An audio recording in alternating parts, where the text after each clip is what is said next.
Hi guys, this is Salman, your host for today's session. So I hope that everyone can hear me.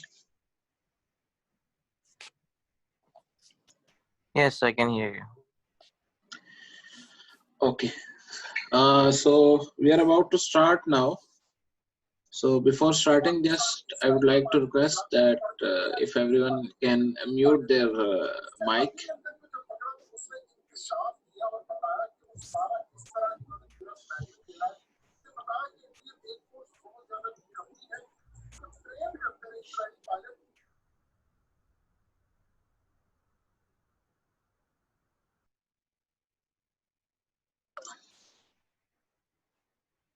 Secondly, this is like our first gathering, first session. Okay, and we have like a short time of period because we were planning to have it through Google Meet, but there were some issues, so we shift the session to Zoom, and we have total like around 40 minutes. So I'll try to just conclude it in this time. So what we are going to do is in our next session we are going to have an interactive session, because I would love, like, when I'm presenting something, so I want to hear from the audience also if they have any questions in mind, so we can have like some discussion, okay, for a better understanding. But unfortunately, in this session, we will not be able to do this. But from next sessions, we'll make sure that we'll have this feature available. So, shall we start now? Yes. Okay. Yes, we can start. Okay. Thank you guys, first of all, for taking your time out and joining this session. So I'd like to just give a brief overview about myself. My name is Salman Mushtaq, and I have been in the field of IT for almost like 20 years. And since from last 5 years, I moved to information security. And specifically, my field of work is SOC, Security Operations Center. So because of this reason, I thought to make a group, and just so that people with having similar knowledge or curious, they can gather on a platform, they can ask questions, and we can help each other and make a strong community. Okay. So our today presentation is about SOC Fundamentals. So this presentation is at a very high level. I will not go into much technical details because in our previous discussion in the group, I felt that there are many friends, colleagues who would like to have general information about the SOC, how the SOC operates, what are the different sections or departments under SOC, and what are the operational activities a SOC is doing on day to day. Okay, so therefore we'll just go for a very high level overview about the SOC, and based on today's session, if you guys like this session, so we can have more sessions in the upcoming days, and there we can go for a detailed discussion, and even we can do some career counseling as well if somebody like to come into the field of SOC, or if somebody is he has just joined SOC and wanted to improve their skills, so we would love to guide them. So let's move.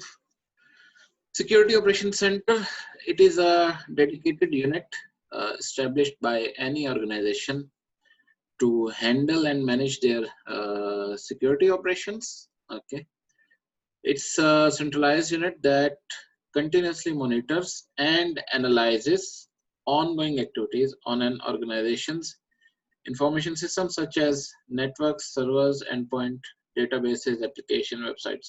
So what does it mean? See, in today's world, from the last 5 or 10 years, you have observed that the cyber threats, they have increased. The cyber attacks, they have increased. many big companies, they suffered a lot of cyber attacks, and due to these cyber attacks they have financial losses, they have data theft. So to overcome these issues, to avoid these problems, or to work proactively, it was mandatory to have something which can monitor, the activities or what is happening within the organization, and who is trying to reach the organization from outside. So there are internal threats and there are external threats. So to monitor these, there was a need to establish a SOC, Security Operations Center. So basically, in any organization, if you move back 10 years, so there was a firewall. Companies, they were using firewalls, they were using antiviruses, okay, which were doing their job, or what was required from them. But this was not sufficient, because if you think from the perspective of an IT manager, so he's handling the IT infrastructure, the applications, the web servers, then the endpoints. Along with that, to monitor what is happening within the network, it was not an easy job. So therefore, it was required to have a dedicated function which can check the events, what is happening within the network. For example, if a user logs in, so this login is authenticated, or it is authorized, or it is non-authorized. So these were some of the events or activities that need to be monitored. So there was a need to have a separate entity, a separate department which can overlook these activities. So now in the recent times, if you can see, so the threats or the events, they have even evolved now, because the attackers or the hackers, they are every day coming up with new techniques. They are always looking for some gaps. And in the real world, where we have Windows servers, we have Linux servers, okay, so all these machines, all these applications, at the end of the day, they are built by humans. So when human, they build something, there can be chances of mistakes, misconfigurations, or something which you build up in a lab, and when you move it to production, it did not behave similarly what you when you perform tests during the lab. So these are the gaps which are the hackers always looking for. And hackers, they are always ahead of the security guys, because they have a different motive, they have different kind of supports. Whereas in security, for the last 5 years, due to the rise in the attacks, so the companies, they start feeling that they need to have a SOC. Otherwise, if you see, if you go back 5 years or 10 years, so talking about even having an antivirus or firewall was a big question, because companies don't want to invest unless they feel that that is really a need. So to manage or to monitor these kind of actions, activities, events, we can do this through SOC. Why not through traditional IT? We are going to discuss in next slides. Okay. So some of the activities which SOC performs is like monitoring or identifying suspicious activities in the network and in the systems. SOC can also perform vulnerability management to identify which activities are vulnerable to the network. SOC can have a full inventory of the network to know what are the applications which are installed, to know what kind of softwares we are using, to know what kind of hardware assets we have. So it gives you a full visibility of your infrastructure. Then SOC is performing log management. What is a log?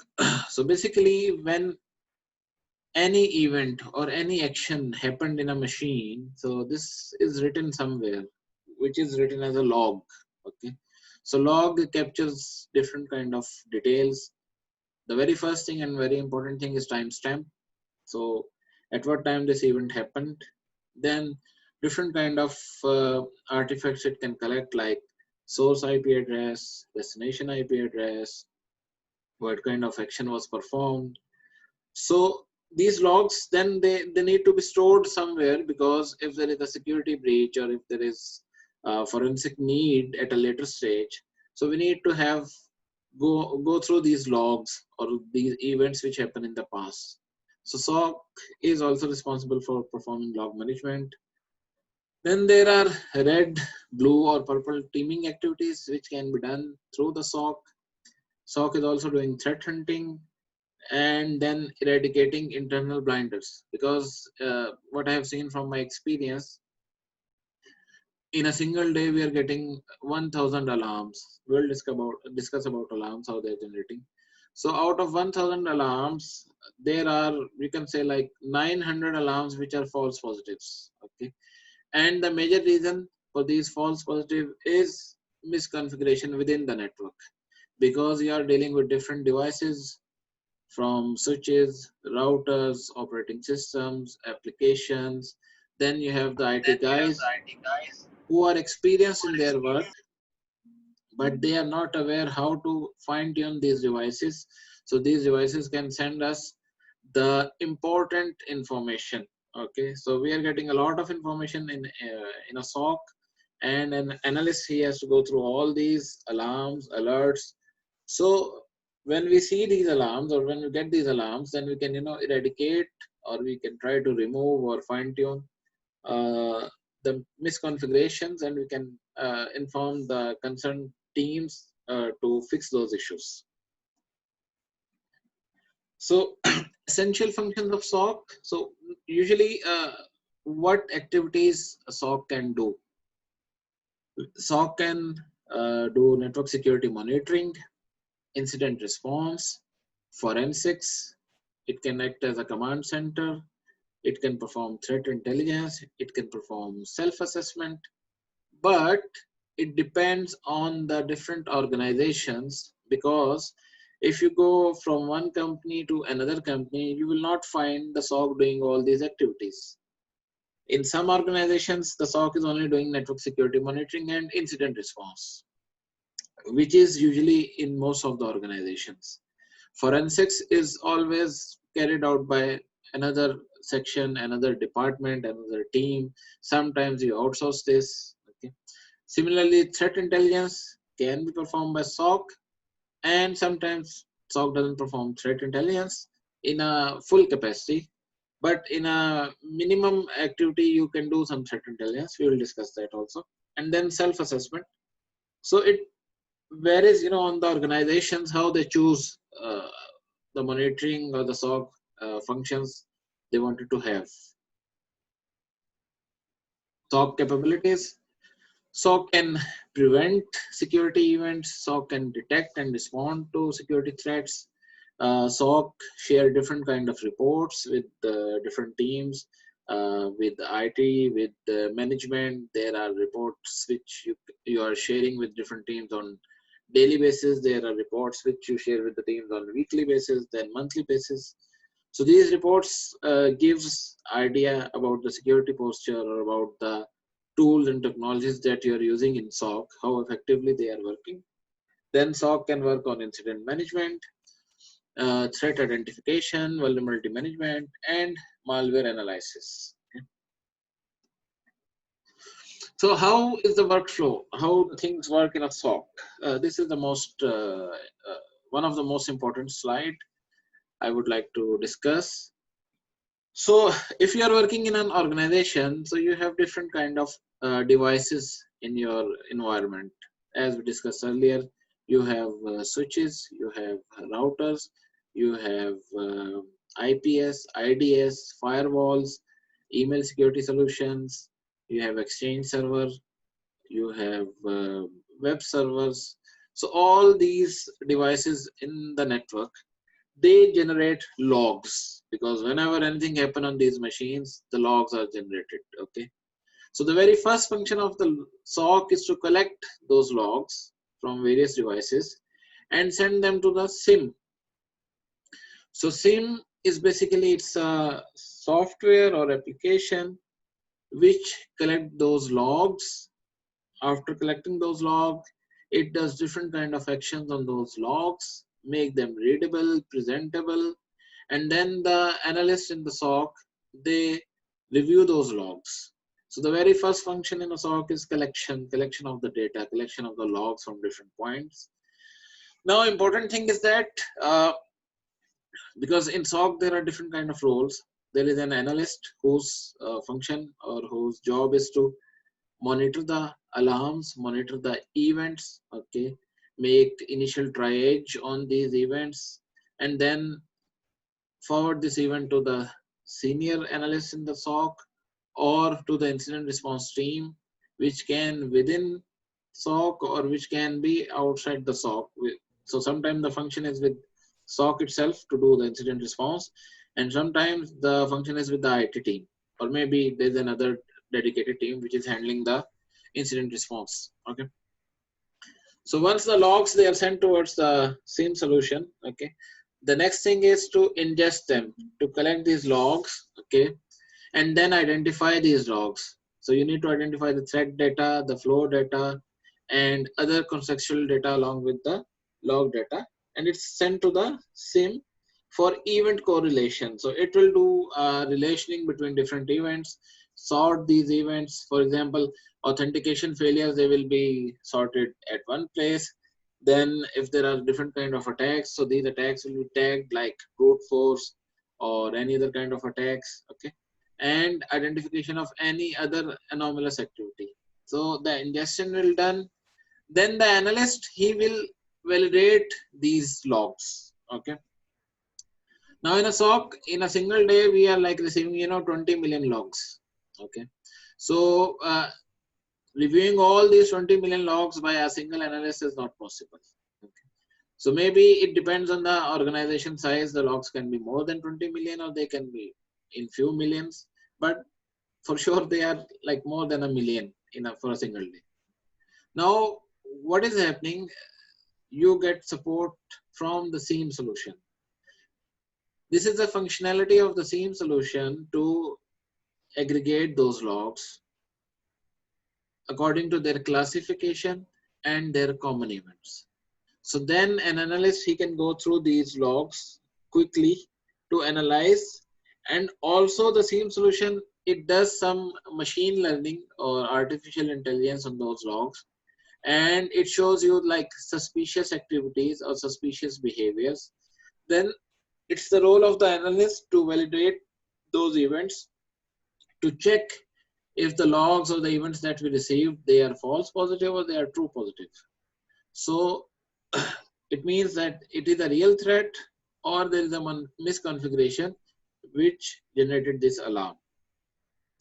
After the validation, the next part is reporting. So if you see that the event that is triggered that you receive is a real incident, it's a real threat, so you have to report it to the concerned persons, concerned teams. Now, since as I said that there are like we are receiving in a single day 1,000 alarms or more than that, sometimes less, sometimes more. So you need some automation because you cannot like manually go through all the alarms and then create or send emails to the teams.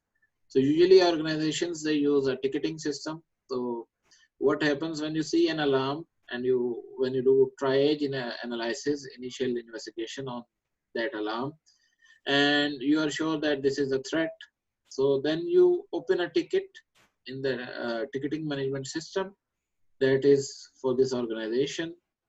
Then this ticket is assigned to different teams to take further actions, okay. Then from reporting, the incident response team, they will perform their required action on these alarms.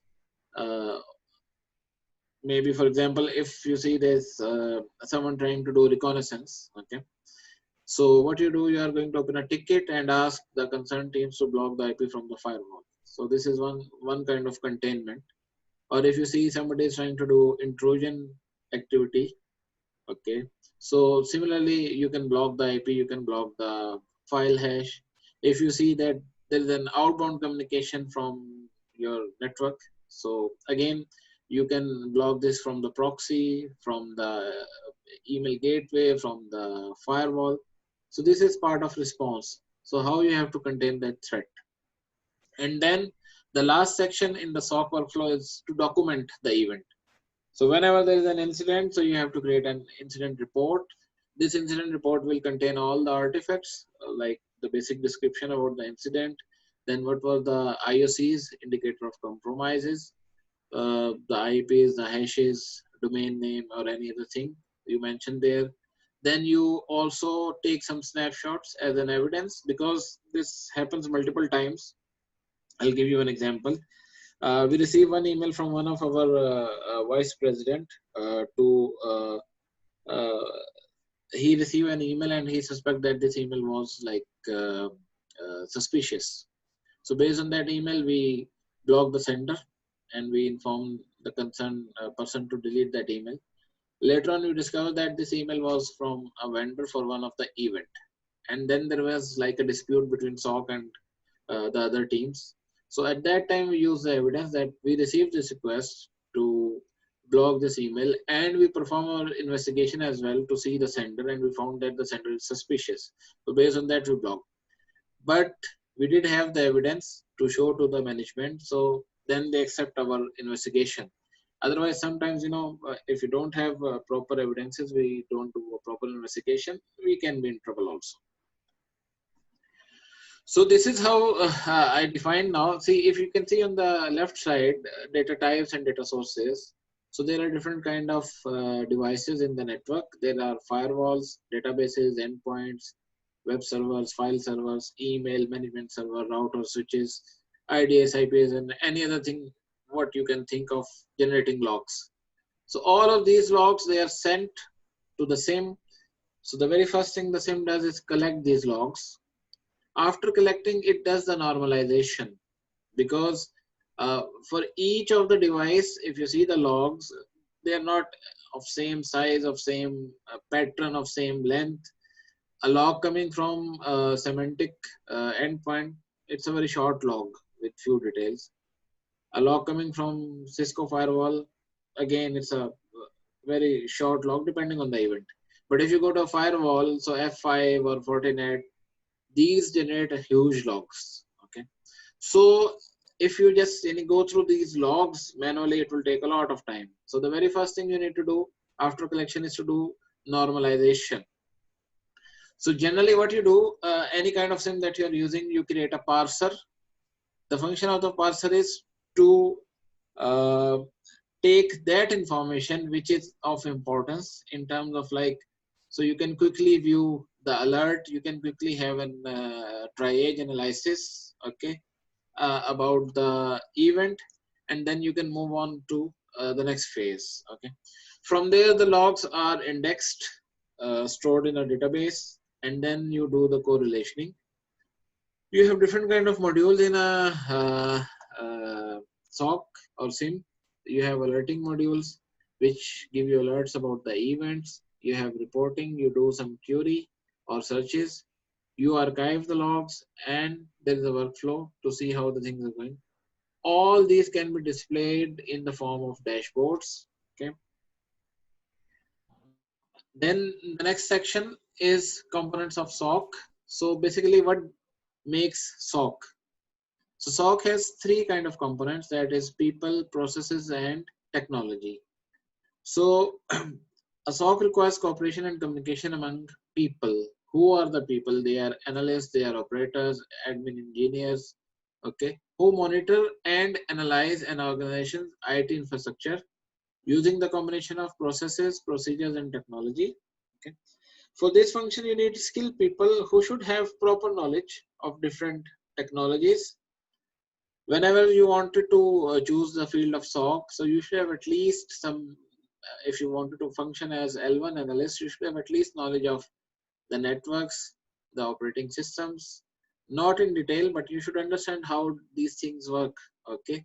And you should have some basic details about networking concepts, okay?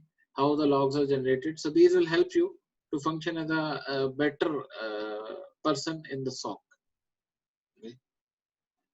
People. So the first function or component of SOC, people. So people are specialized individuals working at different levels of SOC. You should have, as I said, a deep technical knowledge, better wide range of capabilities. So SOC is different than any other kind of IT job, because in other departments you are specific to your role.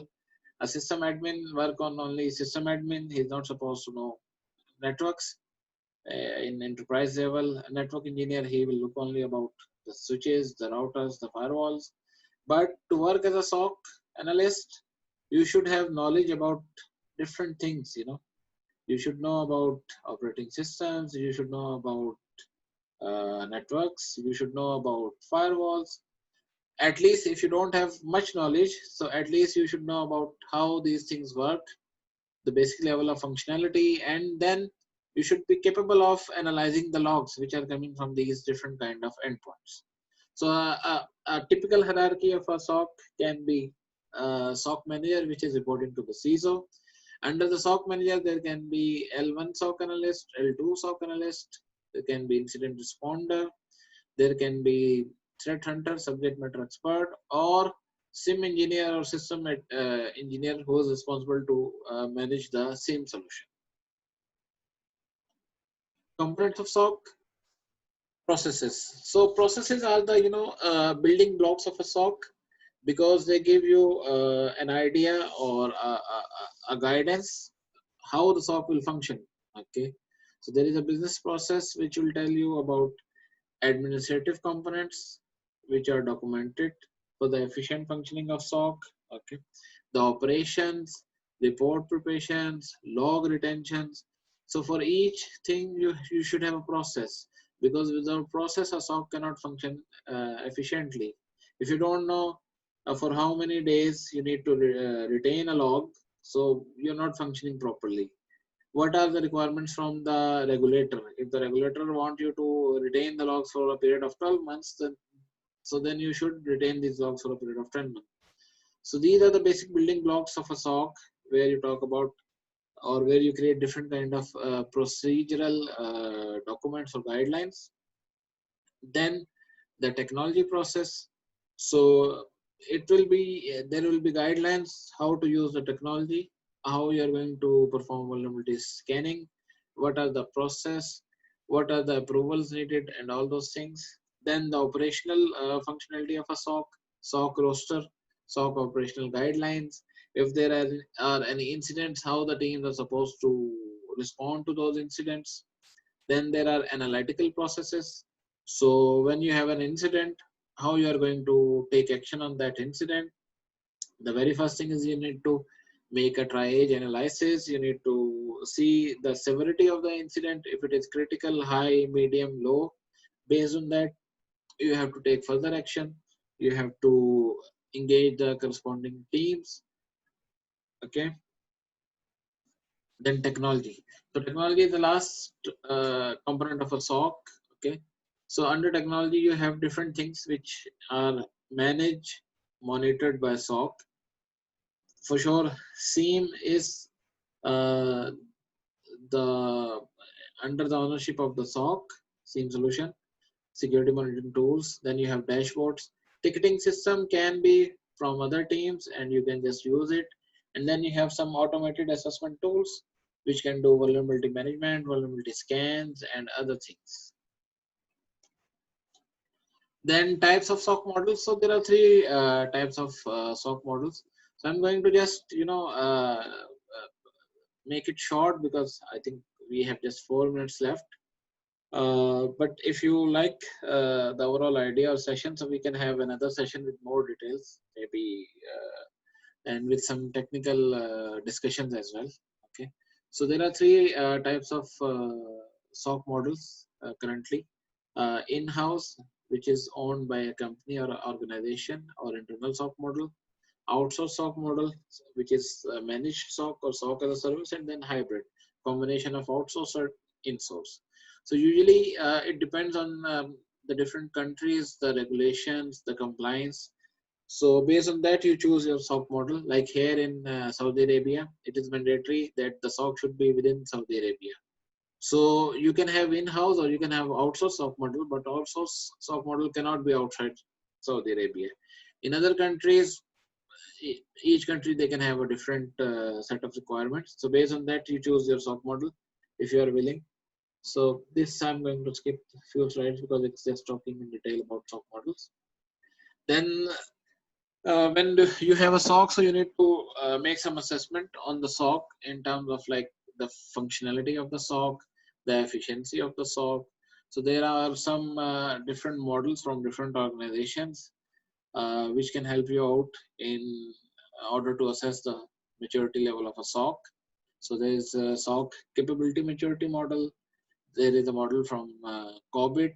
There is a model from NIST, and there is another model from CMM. Okay, so I'm just skipping. Then the implementation part of a SOC. So you need to plan, as we discussed before, that what kind of SOC model you are looking for, what would be the services you are monitoring, what should be the KPIs to assess the performance of SOC, what should be the matrices, what are your goals. Then designing and building the SOC. So you have to choose the technology, which tools you want to utilize for your SOC functionality, how you are going to operate the SOC, what would be the plans or documentation, and then you have to review and report. So how you can improve the functionality of the SOC. There are different challenges in terms of implementation because this is the tough part. It's not like you apply a Windows server and after a month you're doing everything 100% perfect. SOC needs more time, more effort because you're dealing with different things. Maybe you don't find appropriate resources. Maybe you don't have like tools to handle things. So there are many things. So it's a detailed discussion we can have later on. Then I'll just give you an idea about the SIEM solutions. A few of them like Splunk, IBM QRadar from IBM, Logarithm. There's ArcSight from HP, McAfee. They have a SIEM solution. Clear Skies, Alien Vault, SolarWinds. Then some of the certifications related to SOC. So vendor specific QRadar is offering a certification. Splunk is offering Logarithm, ArcSight. Non-vendor are CISA Plus, which is a good one to start. EC Council CSA, and then from JAIC, GCIH, and GMO. So that's all, folks. Thank you very much for attending this session, and please do share your feedback on the group. Let me know how I was. Good, bad, improvement, suggestions. Everything is welcome. Thank you so much again, and have a good day.